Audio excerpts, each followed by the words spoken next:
Olá, sejam todos muito bem-vindos. É o programa Cidades em Debate que está começando, hein? Mais uma edição do nosso Cidades em Debate para toda a região metropolitana da Baixada Santista, para todo o Brasil e para todo mundo também. O pessoal fora do Brasil que manda um recado para a gente também. Obrigado pela audiência, pelo carinho. Você que é brasileiro, está fora do país, querendo saber o que está acontecendo em questão de política, dos últimos acontecimentos, sejam todos muito bem-vindos. E também na nossa TV Unisantos, canais 40.1 no aberto, canal 12 da Claro TV. O programa é exibido de segunda a sábado, da 1 às 2 da tarde, e na TV com Santos, das 7 às 8 da noite, pelos canais 11 da NET, né, a antiga NET, a Claro TV agora, e também o canal 8 da Vivo TV. E nas nossas redes sociais, estamos aqui também, o nosso canal no YouTube, Cidades em Debate, com mais de 7.500 inscritos. Olha que bacana, seja um dos inscritos aí no nosso canal também, pode espalhar para toda a galera e não esqueça de colocar a notificação do sininho, né? Para que você receba, na hora que nós entrarmos ao vivo, a notificação para que você assista o programa, porque nas nossas redes sociais, de segunda a sexta-feira, o programa é exibido ao 12h10, tanto pelo YouTube, Cidades em Debate, quanto também pelo nosso Facebook, Cidades em Debate, onde você, inclusive, pode participar ao vivo, deixando o seu comentário. No programa de hoje, vamos saber aqui o Tarcísio, né, o governador Tarcísio de Freitas, do estado de São Paulo, se reúne com o presidente Lula, e ele está pedindo a privatização do Porto de Santos. Parece que nessa reunião, o ministro de Portos e Aeroportos, Márcio França, não participou, hein? Será que vai dar certo a tal privatização? Vamos comentar já sobre esse assunto. Também outro assunto aqui, deputado pedindo uma CPI para investigar Flávio Dino, o ministro da Segurança, por prevaricação. Ou seja, segundo diz o deputado, querendo instaurar a CPI, porque parece que o Flávio Dino, também o presidente Lula, estavam sabendo o que ia acontecer dos atos que deu naquele quebra-quebra lá em Brasília, né, no último domingo, e parece que eles estavam sabendo e não fizeram nada, ficou uma interrogação no ar. Vamos estar avaliando essa história aqui, o que está acontecendo? Será que é isso mesmo? Será que não é? Então, já a gente vai trazer aqui o nosso programa Cidades em Debate, em definitivo, e claro, vamos estar apresentando a nossa mesa de hoje para debater com a gente, hein? Rapidinho, estamos de volta. Sabe por que muitas pessoas querem se associar à CDL Santos Praia? Plano Empresarial Unimed Santos, assessoria jurídica gratuita, plano odontológico, sala para cursos, palestras, reuniões e salão para evento. Cartão exclusivo com desconto de 10% a 60% em cinemas, academias, lojas, escolas, faculdades e restaurantes. Associe sua empresa CDL Santos Praia, um órgão em defesa do lojista. Aqui você ganha muito mais. O que você precisar para fazer a melhor pintura para sua casa, seu comércio, até mesmo para o seu carro, a Rio Branco Tintas tem a tinta certa para você. Trabalhamos com todas as grandes marcas do mercado e acessórios para melhor pintura e aquele acabamento de altíssima qualidade. Lembrando que a Rio Branco Tintas, além da maior variedade de tintas e grandes marcas do Brasil, tem entrega gratuita em toda a Baixada Santista e bate oferta da concorrência. Rio Branco Tintas, Avenida Ulisses Guimarães 555, Jardim Rio Branco, em São Vicente, Disque 35765252, aberta todos os dias. Bom, agora em definitivo, já apresentando a nossa mesa de hoje, o nosso querido doutor Fábio Varga, ele que é advogado, sempre conosco aqui no programa Cidades em Debate. Seja bem-vindo, hein, Fábio? Tudo bem? Tudo bem, Santiago Pérez, um abraço, prazer estar no teu programa de novo, no Cidades em Debate. Um abraço a todos os telespectadores e aos colegas que você vai apresentar aí da bancada. Bom, conosco também o nosso querido Nicolau Miguel Obeide, ele que é o presidente do CDL Santos Praia e da Sociedade União Antioquina de Santos. Nicolau, seja bem-vindo, bom vê-lo aqui no programa para debatermos sobre assuntos que estão muitas vezes chamando a atenção aí na mídia, até mundial, né, Nicolau? Verdade. Boa noite, Santiago. Boa noite. Olha, eu tô maluco. Boa noite também. O pessoal boa assiste tarde. à noite também, viu, Nicolau? Fica tranquilo. Boa tarde, boa noite, bom dia. Você chamou de meu querido. Meu querido, você sabe como é que é querido em árabe, né? Você sabe, não? Não, não sei. Vamos ver quem é que sabe aí, se o Fábio dei uma sabe. Dentro ou dei uma fora? Você... Eu dei uma dentro ou dei uma fora? Não. Querido é uma expressão. uma expressão árabe que existe, né? E querido é uma palavra bem conhecida do árabe, que temos até uma lanchonete com esse nome, que é Habib, né? Habib é querido em árabe, né? Por isso que é uma palavra assim, bem conhecida, né? Então aí você me lembrou quando você falou, meu querido, é verdade. Então aí é um prazer estar mais uma vez aqui com você, vamos debater aí, vamos falar de política, né? Que é um assunto aí que está efervescente. E aí o Fábio aí também, prazer estar mais uma vez com você também, Fábio. Obrigado. Bacana. Bom, vamos trazer aqui o nosso querido Marcelo Rocha, professor universitário, ele que é comentarista aqui no programa. Marcelo, bom vê-lo mais uma vez, tudo bem? Preparado para o debate, Marcelinho? Preparadíssimo. Um bom dia, boa tarde, boa noite para você, para o nosso amigo querido Nicolau, doutor Habib. Muitos Habibs para nós. Para nossa querida, amada, estimada audiência, e hoje um abraço especial aí para todos os empresários da área contábil, né? Dia 12 é o dia do empresário contábil. Então, vai aqui o meu abraço, né, para todos os colegas de profissão que lutam, né? Lutam, trabalham para o governo e não recebem nada em troca, né? Do governo. Mas quantos dias comemora o contador? Olha, Nicolau, para ganhar dinheiro vale tudo, viu? Tem dia do empresário, dia do contador, dia do contabilista, tem dia de tudo, né? Tá aqui, mas hoje é o dia do radialista, né? Que tem uns 10 dias do radialista também. Hoje comemora esse dia, em que pese, né?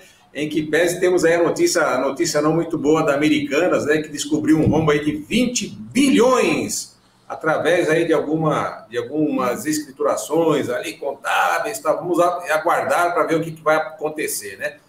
Estamos à disposição para comentar os assuntos que você trouxer à pauta aqui, meu irmão. Bacana, então já vamos começar fazendo aquele convite também para que você que esteja nos assistindo pelas redes sociais, que participe, né, através do nosso YouTube, Cidades em Debate, esse é o nosso canal, ou também pelo Facebook, Cidades em Debate, deixando aí também a sua opinião ao decorrer do debate. O nosso primeiro assunto aqui é sobre o governador de São Paulo, é o governador Tarcísio de Freitas, né?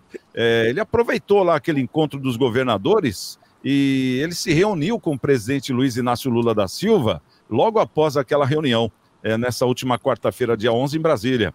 O encontro teve como principal objetivo a discussão do processo de privatização do Porto de Santos no interior paulista. Tarcísio se concentrou em apresentar ao governo federal os benefícios que a concessão poderá trazer para a Baixada Santista, considerando os investimentos previstos para a região, como a ligação seca pelo túnel Santos-Guarujá. Além do Porto de Santos, outros 2 temas da reunião incluiriam também a privatização da CEAGESP, situada na Vila Leopoldina, na capital paulista, e os repasses para organizações sociais.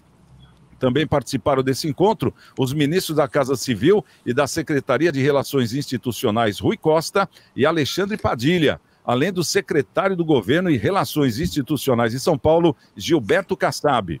O ministro de Portos e Aeroportos, Márcio França, ele não participou da reunião. Agora a gente fica aqui pensando, né, Marcelo, será que isso aí foi visto com bons olhos? Será que, de repente, tudo isso que estava programado para vir esse túnel, essa privatização do Porto de Santos para que saia o túnel, né, a ligação seca entre os 2 municípios, você acha que essa não ida, por exemplo, do Márcio França sinaliza coisa boa? Porque o Márcio França já tinha deixado claro que não queria privatização de porto nenhum. E, de repente, teve uma reunião, o Kassab presente, o Lula, o Tarcísio, e o papo foi esse. O que você acha? Olha, para mim, essa reunião teve algumas sinalizações aí, né? Primeiro, a falta de força do Márcio França. Ele não vai ter força no governo. Parece aí um ministro de 2º, 3º escalão, né? Não tapa-buraco, assim dizendo, né? Então, isso não é um bom sinalizador, né? Segundo, a articulação do Kassab, né? O Kassab é ligeiro, né? O Lula sabe que tem ali um centrão, tem uma necessidade de angariar votos no Congresso, né? E fazer aí um bom relacionamento com o Tarcísio, obviamente, abre os olhos aí do grupo ali do Republicanos, do PSD, né? Então isso é muito bem visto. E o Tarcísio também, obviamente fazendo a política da boa vizinhança e já se posicionando, né, abrindo aí a possibilidade de conversa para, obviamente, ver aí, né, como poderia ser feita uma privatização do porto, né, em que pese aí ficar aí a regulação portuária ficar a comando do governo, né, mas as operações ali e tudo mais ficarem aí mais abertas, né, ao setor privado para que, obviamente, gerem-se mais emprego, mais renda, né, para a região, que seria muito bom para as cidades da região, que, obviamente, iria potencializar, né, em muito a arrecadação tributária, principalmente de ISS. Eu estou muito ansioso, eu gostaria muito de ver aí os estudos tal, que foram feitos, as análises, né, técnicas acerca aí da eventual privatização. Quais seriam os reflexos, né, que trariam essa eventual privatização aqui para a região? Uma delas a gente já sabe, seria aí a canalização do recurso, né, de arrecadação para o investimento aí do túnel que ligaria aí Santos ao Guarujá. Isso era no governo anterior. Será que essa possibilidade existe no novo governo? Tudo é possível. A conversa, né? Numa boa conversa, isso obviamente se resolve, né? Obviamente, em termos de governo, eles deveriam sempre colocar em primeiro lugar o quê? O povo, o bem maior que é o povo, o bem do povo, né? Então vamos aguardar. É um negócio, é um fato interessante. Esses sinalizadores são importantes, né? O ministro deveria estar nessa reunião, estranhamente não estava, estavam outros ministros, né? Mas ficam alguns sinais aí interessantes para o que vem pela frente. Ô, Nicolau, é de se estranhar mesmo, porque se de repente você é um ministro de um novo governo, né? É um ministro de Portos e Aeroportos, e estão falando de algo da sua região, que nem o Márcio França é aqui da nossa região, é de São Vicente, já foi prefeito várias vezes de São Vicente, já foi até governador do estado também. Agora fica a pergunta, você não está presente num assunto importantíssimo como esse? Parece que realmente tem um bypass aí na história, não tem, Nicolau? Não, na verdade o Lula ele deixa muito claro, né, o tempo todo, né, que quem manda é ele. Ele é um centralizador, isso é uma verdade, ele é um político, ele é bem articulado politicamente, ele nunca fala não para ninguém, e aí ele vai analisar depois e vai ver as bases dele, ele faz o que a base determina. Então ele realmente é um macaco velho, como se diz antes, né? Ele sempre fez isso dessa forma, né? Ele aprendeu, né, a ser assim, e aprendeu que se governa conversando com todo mundo e fazendo o que todo mundo pensa e a maioria quer. Ele jamais vai falar um não para o Tarcísio, porque ele sabe que ele tem que pisar em ovos com o Tarcísio, que São Paulo é o estado mais importante da União. Ele tem que trazer o cara para ele, né? Então ele é daquele adepto, daquele velho ditado que os amigos eu já tenho, os inimigos eu tenho que conquistar. Então essa é a grande verdade e essa é a política que ele pratica. E eu conheço muitos políticos que praticam essa política. E aí ele tem um ministro, que o ministro é subordinado a ele. Então, assim, ele precisa conquistar o Tarcísio e o Márcio França é subordinado a ele. Se amanhã ele exonerar, ou o Márcio França quiser bater de frente com ele e exonerar o Márcio França, quem vai perder é o Márcio França, não é ele. Então, o Tarcísio ele não pode tirar. Se ele romper com o Tarcísio, ele perde, né? A União perde, porque houve... não podemos esquecer que nisso Bolsonaro não foi bem articulado ou não soube articular, que foi com Dória, né? Ele bateu desde o início do governo, bateu de frente com Dória e perdeu com isso. Perdeu porque o estado de São Paulo é o estado mais importante da União. Só o estado de São Paulo, se nós tirarmos o estado de São Paulo de dentro da União, todos os outros estados da União não têm o PIB que o estado de São Paulo tem. Então, o primeiro da União, o primeiro orçamento é o da União, o segundo orçamento é do Estado de São Paulo. Então ele está chegando, né? Hoje é dia 12, então tem muito tempo ainda para ele articular. Eu, particularmente, eu gostaria de saber o controle do porto, qual seria o controle? Seria o controle da autoridade do porto ou seria a privatização, né, no caso o controle, que eu digo é a privatização, seria a privatização da autoridade do porto ou seria a privatização do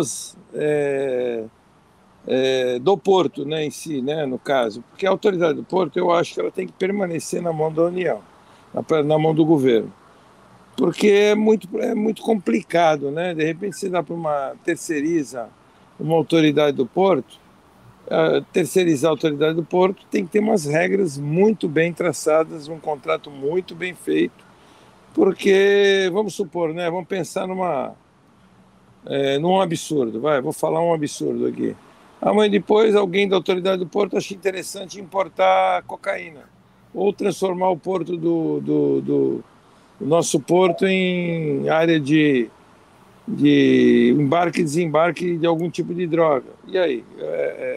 É viável? Isso que é a autoridade que o governo teria em cima disso aí. Então, eu estou falando um absurdo. É óbvio que isso tem toda uma outra implicação, Polícia Federal e tal. Eu só estou conjecturando, é óbvio, né? Não sei que alguém vai falar, pô, que absurdo que esse cara está falando. Mas eu penso nesse sentido. Então, você perder a autoridade do porto, eu acho que ela tem que pertencer ao governo. Eu acho que a parte política do porto é que tem que ser privatizada, que já é uma boa parte privatizada, né? Então, a parte da Codesp, eu acho que ali tem que ser privatizado, somente técnicos, né? E gerar lucro, inclusive impostos, que vai gerar para a cidade, para o Estado e para o município, para a União. Né? Apesar de ser federal, ela gera divisas para a União, gera ICM para o Estado e gera ISS para a cidade. Então, eu acho que isso é muito interessante, transformar num porto bem funcional. Né? É o maior porto da América Latina e não tem a eficácia que tem, por exemplo, um porto lá da Holanda, né? De Roterdã, que é 10 vezes menor que o nosso porto. Eu acho nesse ponto interessante. Agora, a autoridade portuária, volto a repetir, tem que ser muito bem feito. Agora, esse negócio de trocar por túnel, trocar por... Olha, eu tenho as minhas restrições aí, né? Nós temos um exemplo aí da Ecovias, que ficou fazendo aditamento em função de... porque fez o bigode, porque ia fazer a ponte lá da Lemoa, porque fez uma extensão lá da estrada que vai para aquela marginal, sabe? E nós estamos pagando aí, quanto é que está o pedágio? Eu já nem sei mais, R$30, 31, 32... 33. 33, então, que é um absurdo. Esse primeiro pedágio que foi estipulado há 30 e tantos anos atrás, na construção da Imigrantes, foi para pagar a Imigrantes. Já deveriam ter aberto uma nova concorrência e com pedágio muito mais barato. Então, no final, quem paga a conta somos nós, tá? Então, é só isso. Esse tipo de comparação eu estou fazendo, porque também tem que tomar cuidado com isso, porque esse negócio de troca-troca, de ficar trocando pela ponte, trocar por outra coisa, eu não sou muito adepto, não.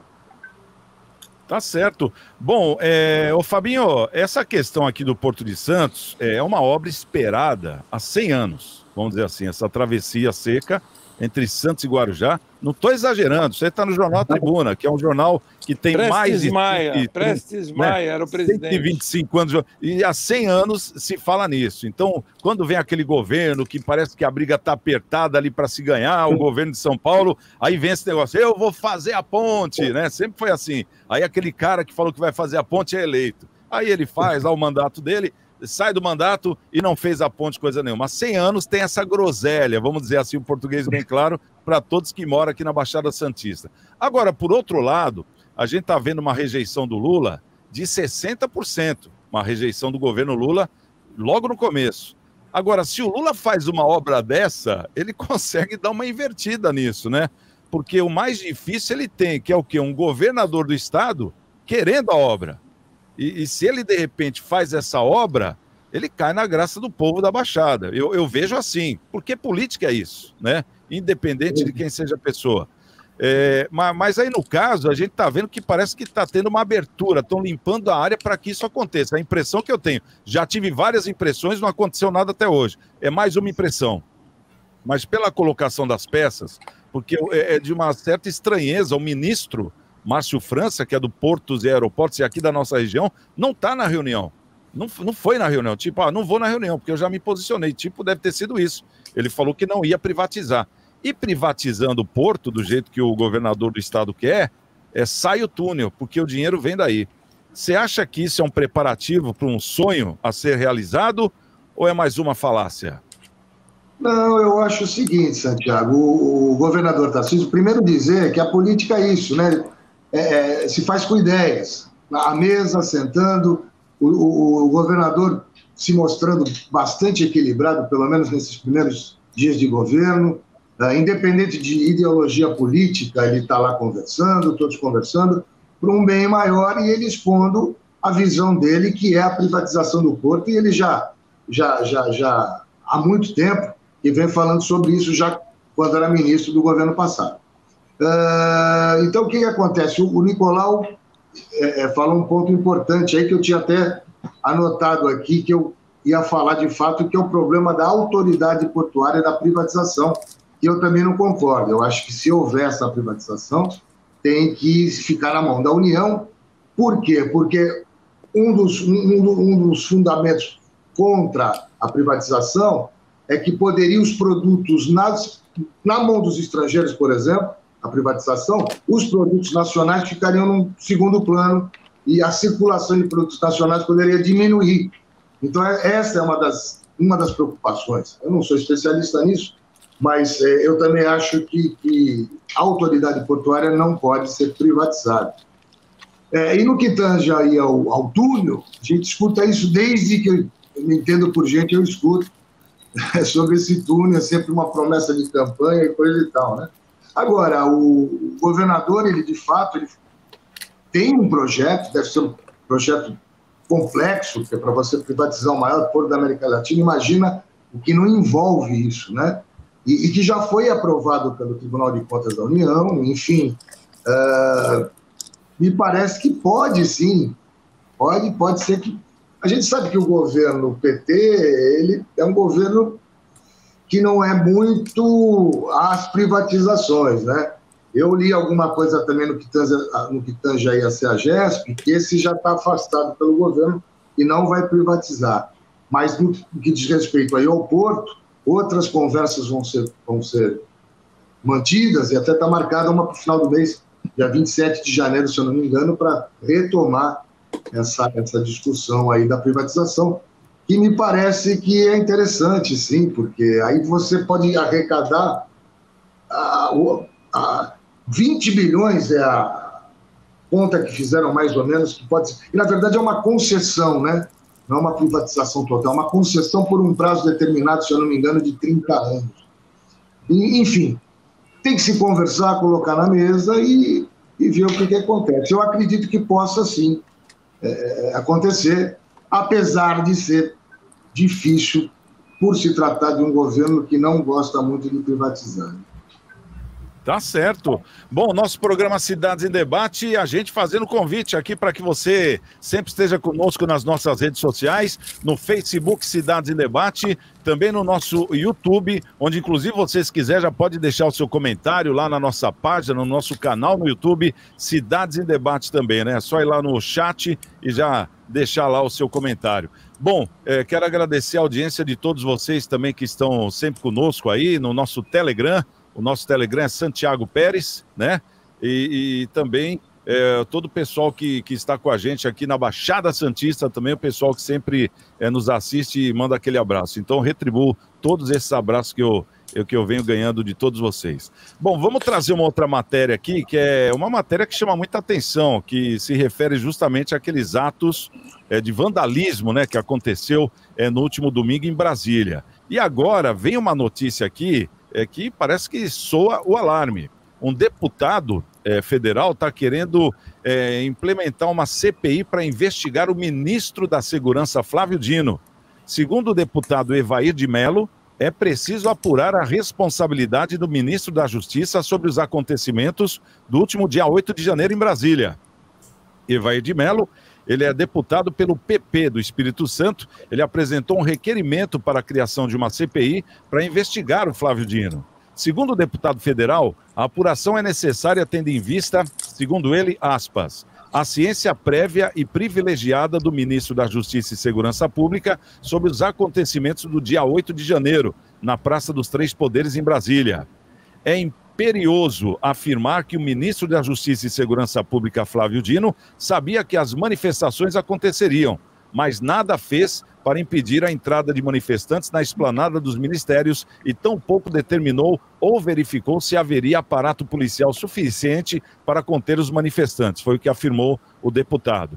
Segundo reportagem feita pelo jornal Folha de São Paulo, a Agência Brasileira de Inteligência, a ABIN, emitiu uma série de alertas sobre o risco iminente de invasão de prédios públicos. De acordo com o jornal Folha de São Paulo, os órgãos que formam o Sistema Brasileiro de Inteligência receberam os comunicados. A estrutura contém 48 órgãos que estão subordinados a 16 ministérios, que são subordinados ao presidente Lula, e também a lista inclui o Ministério da Justiça, comandado pelo Flávio Dino, que tem coordenado a resposta oficial aos atos em Brasília. Bom, já que trata-se de um assunto mais jurídico, vamos começar aqui pelo Fabinho. Ô Fábio, você acha que procede essa CPI, segundo informa aí o jornal Folha de São Paulo e também o deputado que está querendo implantar essa CPI em cima do Flávio Dino? O deputado é do... Eu esqueci o nome dele agora, Evair, se eu não me engano, Evair Vieira Mello, que é do PP. Quer dizer, é o partido de oposição do atual governo. Uma CPI, eu acho que é um pouco de forçação de barra. O que eu acho que tem que acontecer é uma investigação séria, como já disse no último programa, né, Santiago, logo depois que aconteceram os fatos. Tanto é que o governador do estado está afastado por 90 dias, o secretário, enfim, o ministro também, ele deve ter errado e pecado, porque todo mundo sabia disso, né? Ele estava nas redes sociais, e naquela data, dia 8 de janeiro, muitas pessoas estavam se dirigindo, que iam se dirigir à distância do quartel-general, em frente ao acampamento, em frente do Exército, até a Praça dos Três Poderes, 8 quilômetros mais ou menos, que eles marchariam a pé até lá, e aí foi uma sucessão de erros, uma atrás da outra, que hoje os especialistas aqui em segurança pública estão nos esclarecendo de forma bastante clara. Eu cheguei a ler aqui de uma moça, Marcela, se eu não me engano, uma especialista em segurança pública, dizendo que deveria ter sido feito. Primeiro, o cercado não poderia ter acesso aos prédios, né? Tinha que estar cercado, as pessoas não poderiam chegar lá a pé, como chegaram. Deveria ter sido feito um cordão de isolamento em toda aquela área. Essa ordem deveria ter partido do governador do Distrito Federal ou fazer parte de um protocolo de segurança. Estão chegando à conclusão de que, na verdade, não houve um truncamento de informações de comando. E a PM ficou sem um comando, não sabe o que fazer e deu no que deu. Então, tem que ser realmente apurada a responsabilidade das pessoas, desde o ministro, governador, secretário de segurança, de todo mundo.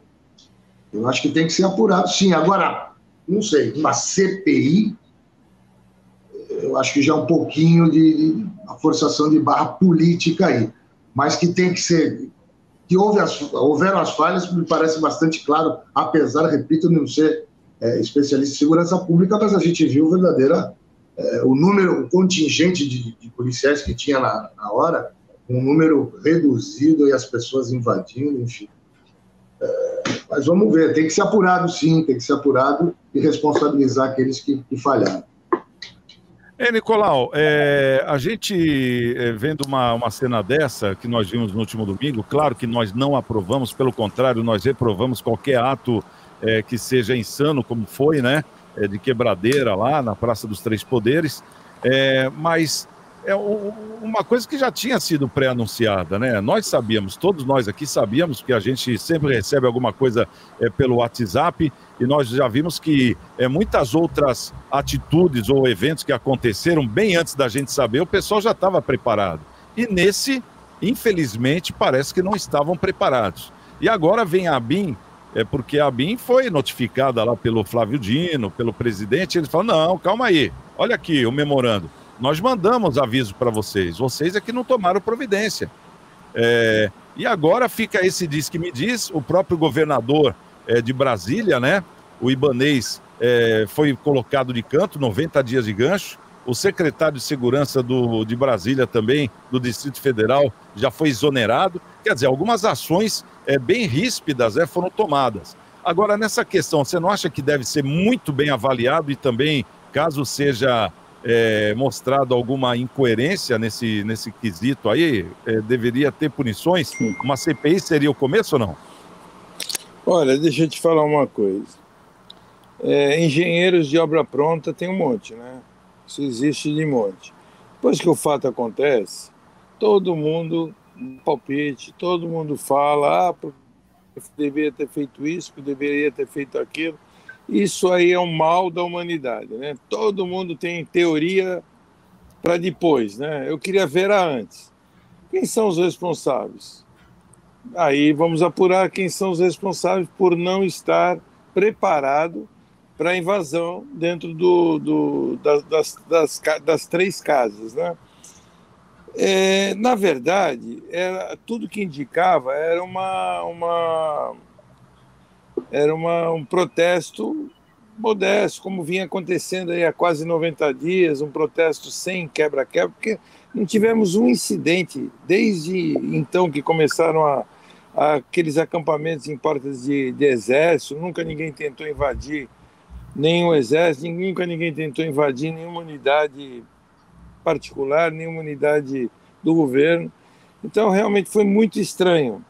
Eu vejo, assim, com estranheza, a finalidade do quebra-quebra. Eu já falei sobre isso, e eu afirmo isso, e eu tenho essa teoria, posso estar muito enganado, pode ser provado que eu estou enganado, mas é assim, a turma, né, geralmente as pessoas, elas se envolvem, né, no manifesto que outro, vamos quebrar, todo mundo vai quebrar, vamos todo mundo aí, e a maioria, tem gente que entra nessa onda. Eu já vi isso em estádio de futebol, eu já vi isso que nem tinha os como é que era da época da Dilma e do Lula, era aquele Black alguma coisa, agora me fugiu o nome. Black Box, né? Black Box, Black alguma coisa. Então, que eram os que quebravam lojas, quebravam bancos, Eles faziam isso com que finalidade? Nenhuma, com finalidade de destruição.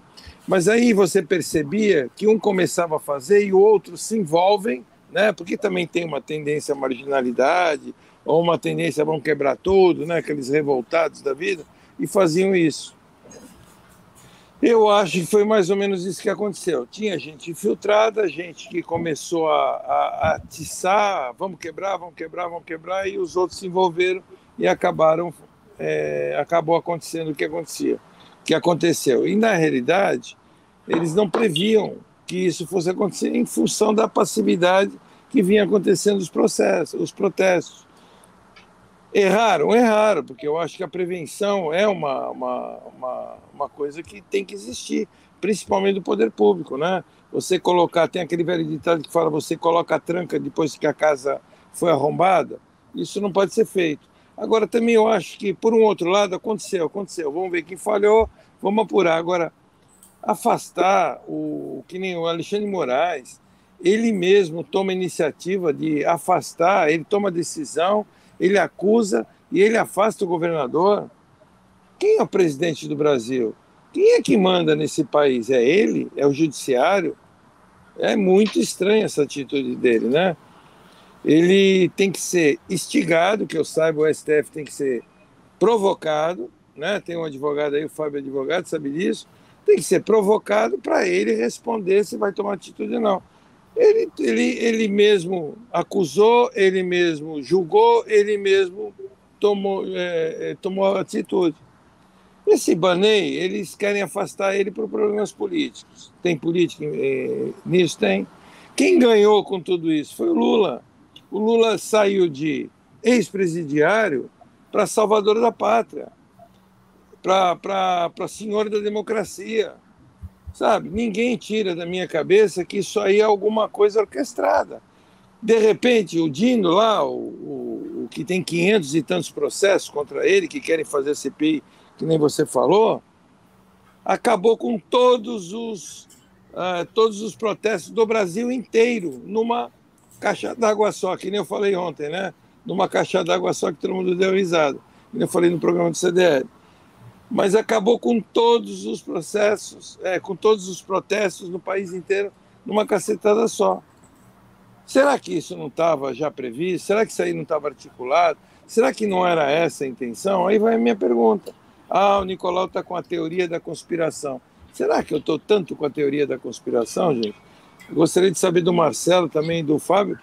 Será que eu estou viajando na maionese? Será? Ou será que o cara, ele falou, eu vou acabar com todas as manifestações? Foi o primeiro discurso dele quando ele tomou posse. Em todas as portas de quartel. Não foi o que ele falou? Se ele falou isso, ele acabou. Porque diante do que aconteceu, todo mundo se encolheu, né? Com todo esse fato, com medo de prisão, com medo de consequências que possam vir a acontecer. Eu acho que isso foi instigado no dia com infiltrados. Não digo que não tinha pessoas que estavam lá que participaram, mas foram instigados. E também articulado. Eu acho que isso foi orquestrado, essa é a minha opinião. Agora, CPI contra CPI é política, né? Puramente política. CPI é para aparecer na televisão, CPI é para se promover. Vamos ter eleições ano que vem, que isso também é um grande erro, né? De eleições a cada 2 anos, parece que esse país vive no palanque, né? Os políticos vivem fazendo palanque eleitoral. Se nós tivéssemos eleições a cada 4 anos, que fosse para todos os poderes, né? Prefeito, vereador, prefeito estadual e federal e deputados, não teríamos esse palanque político o tempo todo, né? Todos que são senadores saem candidatos a prefeito na sua região, todos que são deputados saem candidatos a prefeito, e aí quando é para deputado, aí todos os vereadores saem candidatos a deputados, e é isso que acontece. A unificação das eleições não interessa para eles, porque eles passam os 4 anos deles fazendo campanha política. Isso eu também acho que no país é muito errado. Ô Marcelo, que tem que ter investigação, tem, né? Isso aí eu acho que todos nós concordamos com isso, independente de quem seja, porque foi uma cena muito feia, muito chato para o Brasil, até para fora, né? Mostrando aí uma falta de segurança total, até para investidores, enfim. Agora, por outro lado, vamos fazer um comparativo. Eu já estive presente em estádios de futebol, que aquele contingente de policial não foi o suficiente, né? Aí o que acontece? Alguém bateu um fio lá, eu acho que algum comandante da PM bateu um fio, manda vir mais gente. Começou a chegar caminhão lá, cheio de policiais, caminhões e caminhões, e acabaram com aquilo rapidinho, né? Aquela falta de controle, em questão de 15 minutos, estava todo mundo lá. Nessa cena, nós estamos falando da capital do Brasil, de Brasília. Nós vimos o povo chegando, o povo já chegando e ameaçando que ia quebrar, porque teve uma ameaça antes, e a gente via que não tinha contingente policial. Não veio esses policiais todos. Alguma coisa estranha aconteceu, vamos ser bem sinceros. Você acha que uma CPI resolveria e traria tudo isso à tona, o que faltou, o que aconteceu e o que deixou de acontecer ou não? Santiago e amigos, o Lula não vai ter paz, essa é a grande verdade. O Bolsonaro não teve paz no Congresso, né? Fizeram o que fizeram, até que demorou para ter a CPI da Covid, né? Demorou bastante, né? Mas o Lula não vai ter paz. E até a CPI que está sendo proposta lá pela Soraya Tronic, né? Que está querendo colocar a CPI dos atos antidemocráticos, que obviamente pode canalizar para esses atos aí também, as prevaricações, né? O que aconteceu, claro, ninguém vai poder elogiar o que aconteceu, né? Foram atos de vandalismo, até mesmo de terrorismo, né? Porque são classificados assim. Muita gente que estava ali não participou, né? E estão sendo classificados como terroristas, né? Até indevidamente, no meu modo de ver, mas as CPIs serão colocadas em prática, não tem a menor sombra de dúvidas. E uma dessas aí, olha, uma dessas aí pode virar processo de impeachment, hein? Não sei não, hein? Não sei não, porque a prevaricação aí ficou clara, tanto do governador, do secretário, do ministro da Justiça e até mesmo do presidente. Se todo mundo sabia, a BIM avisou, tal, e ninguém se preparou o terreno, se preparou para as coisas, obviamente alguma coisa ficou muito estranha nesse território aí, né? Muita coisa ficou estranha. E a gente tem visto muitas outras coisas estranhas no Brasil, né? Por exemplo, Boulos comentando sobre os atos antidemocráticos, Boulos comentando sobre a invasão, meu Deus do céu.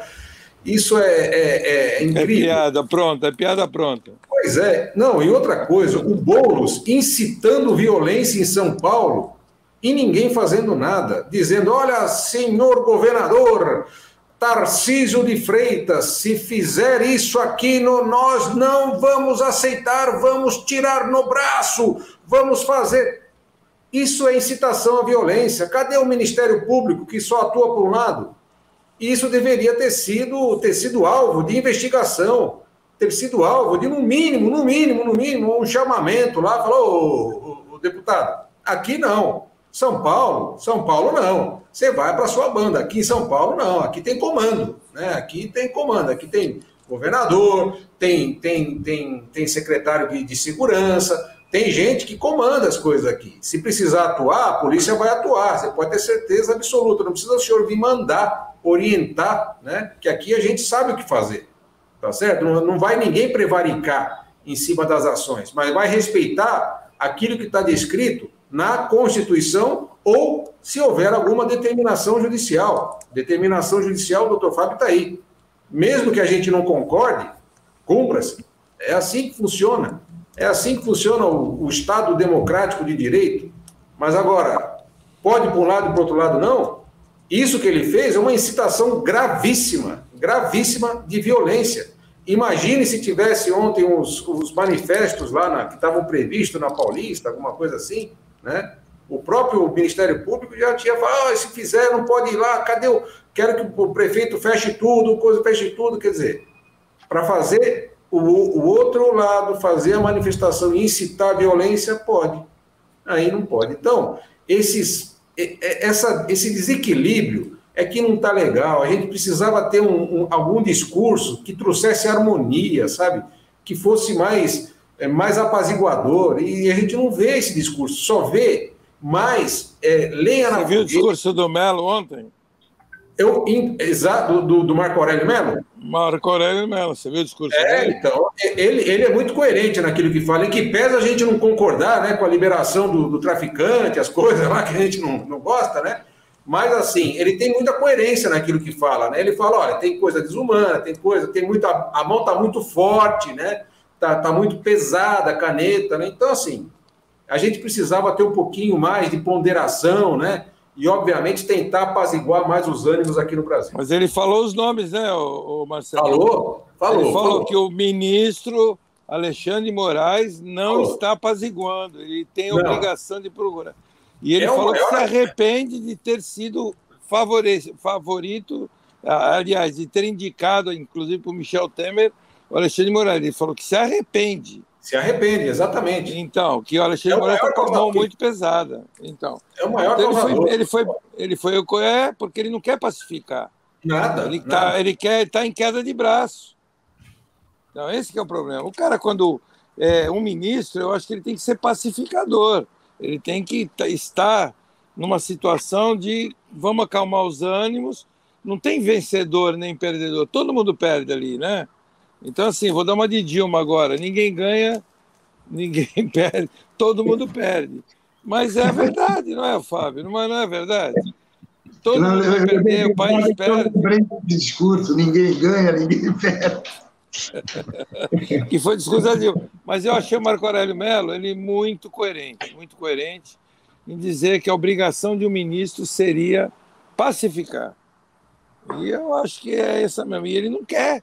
Ele quer ir para a guerra, né? O cara está chamando... Mas se o Marco Aurélio Melo estivesse lá dentro hoje, ô Nicolau, será que ele falaria isso? Ou será que hoje ele tem a oportunidade de sentir o que o povo sente vendo o que eles fazem lá de dentro? Eu não sei qual é a diferença de estar lá dentro e estar lá fora. Eu não sei, porque uma coisa é óbvia, eles têm uma união muito grande, né? Você já reparou, né? Exato. Quando há até discordância de votos, parece que a coisa foi orquestrada, né? Já foi combinada antes. Olha, eu vou votar contra, mas eu sou voto vencido. Então aí a maioria... Parece que eles já fizeram a votação entre eles antes. Até na prisão de segunda instância aconteceu isso, né? Foi o discordante ali, foi a Rosa Weber, né? Acho que foi ela, se eu não me engano, que depois ela mudou o voto. Ficou 6-5, e aí 5-6 depois. Está muito previsível, que nem agora com o governador Ibanez, os dois únicos que votaram a favor do governador que retornasse às suas atividades foram os dois indicados pelo Bolsonaro. O resto votou tudo contra, 9-2. Parece ser o único discordante, né, do grupo, né?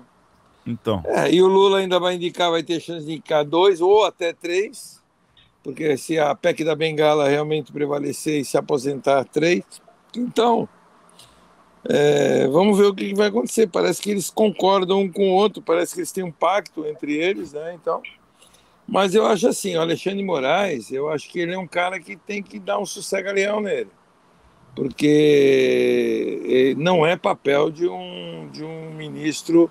Ele está agindo, sabe como?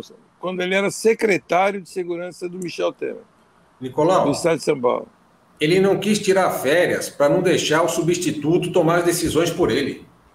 Então, o cara está com muito afinco, né? Ele está muito...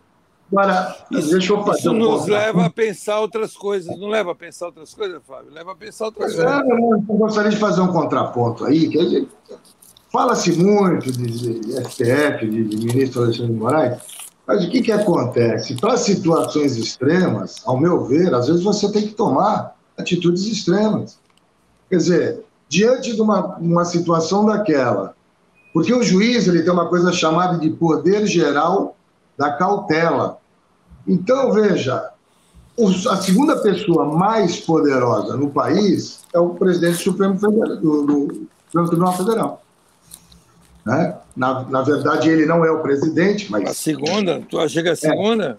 Eu estou achando que é a primeira. Mas aí o que acontece? Ali ele não podia abrir prazos processuais, por exemplo, para tomar uma atitude contra, por exemplo, o governador, que na verdade é o afastamento somente para que possa ser, com tranquilidade, averiguada a culpabilidade ou não do cidadão. Porque, bem ou mal, ele era a pessoa direta, com responsabilidade, não só ele, mas ele era a pessoa direta, com responsabilidade. Mas, Fábio, o Lula assinou um decreto-lei com intervenção na segurança e não no afastamento do governador. Agora, ele em seguida, ele foi em cima de tirar o governador. Pô, o Lula já tinha decidido. Segurança. Não, mas o Lula assinou, o Nicolau, uma intervenção federal. O que acontece isso? Na segurança. Então, só no Distrito Federal. Ou seja, os responsáveis pela segurança pública de Brasília não mais se reportam ao governador, mas sim ao governo executivo, a ele. Porque ele vai ter que tomar o pulso disso.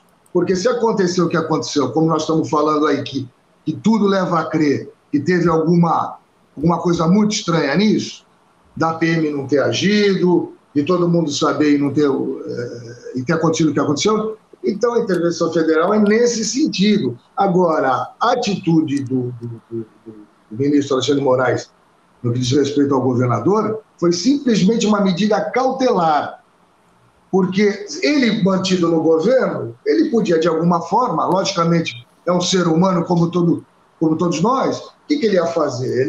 Se ele, de fato, teve culpa no negócio, ele ia tentar, de todas as formas, tirar o lado dele, enfim, com destruição de provas, convencendo alguém a falar a favor dele, enfim, esse afastamento foi simplesmente para a averiguação. Isso não quer dizer que ele não possa voltar a ser governador. Eu vejo assim. Agora, mas aí está sendo articulado agora um impeachment dele, né? Que interessa muito, né, para vice, que apoia o... Acho que tem que ser investigada se teve culpa ou não. Porque ele é a pessoa direta responsável pela segurança da cidade, de Brasília, do Distrito Federal. E abaixo dele o secretário de Segurança. Né? Por isso que esse afastamento é para que seja feita uma investigação tranquila. Né? Bom, vamos ver o que isso vai dar, né? Eu acho que ele vai ser impeachmentado. Eu acho que ele vai ser impeachmentado, eu acho. Tudo leva a crer que sim, né? Inclusive, ele até já está fazendo um discurso próprio, né? Trazendo uma própria teoria do que aconteceu lá no dia, coisas que ele não tinha falado antes, né? Então, vamos ver o que vai acontecer. A gente vai estar acompanhando aqui, né? Os envolvidos estão se defendendo, né? De alguma forma. Agora você vê que realmente o próprio Ibanez já está mudando o discurso dele, né? Já está mais ao lado dele mesmo, né? Porque está vendo que parece que vai rodar. Então, quer dizer, o negócio... Eu acho que essa CPI, ela viria a calhar para pôr muitas coisas que a gente está só aí na suposição, muitas coisas com comprovação, colocaria à tona. Eu acho que merece, porque foi um ato que realmente tem que ter uma CPI de todos os lados, averiguar tudo o que aconteceu.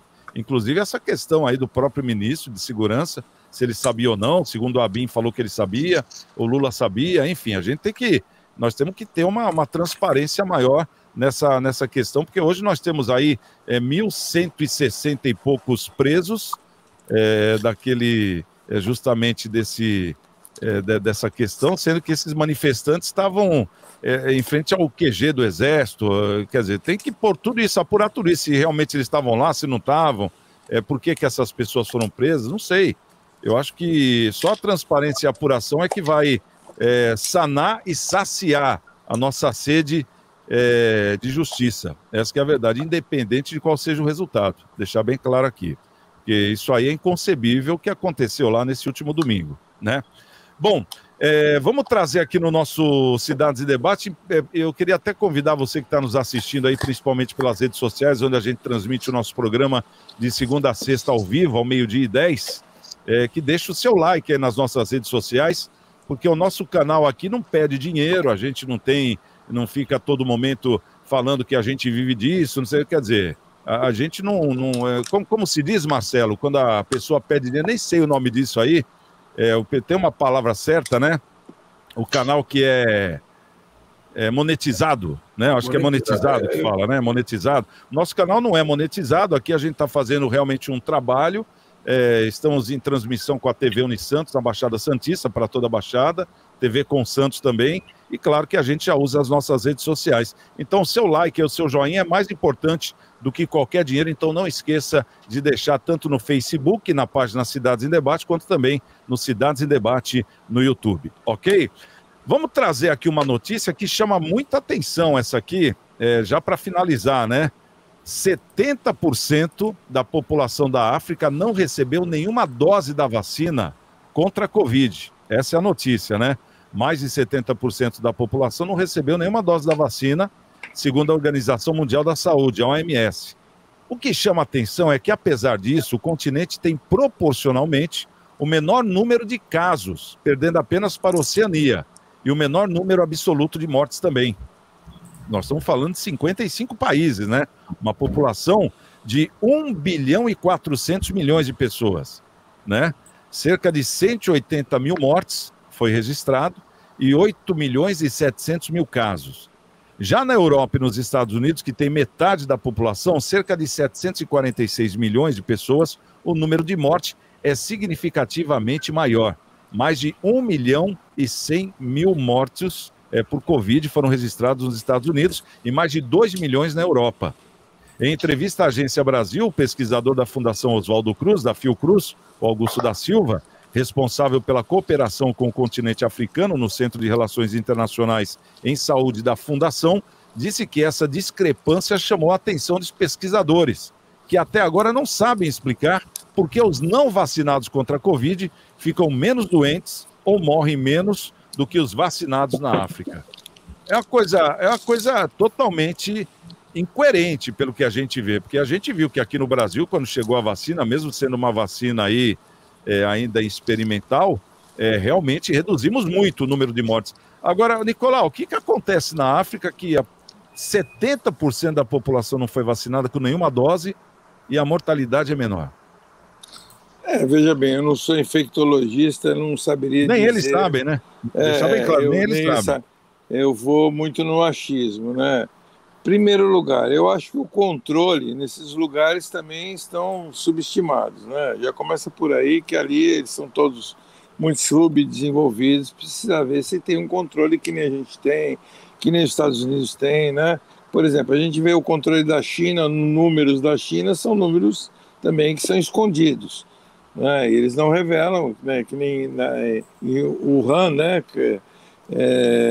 Quando começou o Covid, eles falavam em 100 e poucas mortes, né? E aqui, quando começou, já tinha 500, 600 mortes, Estados Unidos 1.000, 2.000, que foi em 2020 isso. E aqui piorou mais depois, né? Final de 2022, 21, aliás, começou 2021, que nós achávamos que tinha passado tudo isso, e começou a ficar pior, e com vacina, né? Porque nós começamos a ser vacinados em janeiro de 2021, e foi aumentando, e os 6 meses de 2021 deu mais número de mortes do que deu o ano inteiro de 2020, que foi o ano que começou o Covid. Então, assim, os números totalmente desencontrados. Agora, o lockdown é uma das coisas que está mais do que provado, né? E eu tenho alguns infectologistas que são contrários e alguns que são favoráveis. Todo mundo teria que se contaminar, a maioria deveria se contaminar, porque quando a pessoa se contamina, ela fica imune à doença. O que não aconteceu aqui no Brasil, a gente ficava todo mundo trancado, lockdown. Quando se expunha ao vírus, começava a ter uma nova reinfecção, uma nova infecção, ou seja, o nosso sistema imunológico não funcionava direito. Eu só posso concluir que é isso, eu só posso concluir que a maioria deles se infectaram, aqueles que se infectaram tiveram Covid, que não morreram, uma outra parte mais idosos morreram, né? E também os números subestimados, né? Ou seja, números muito abaixo do que realmente aconteceu. Aí, para eu dar uma informação dessa mais fidedigna, eu teria que ter mais conhecimento, saber mais dados exatamente.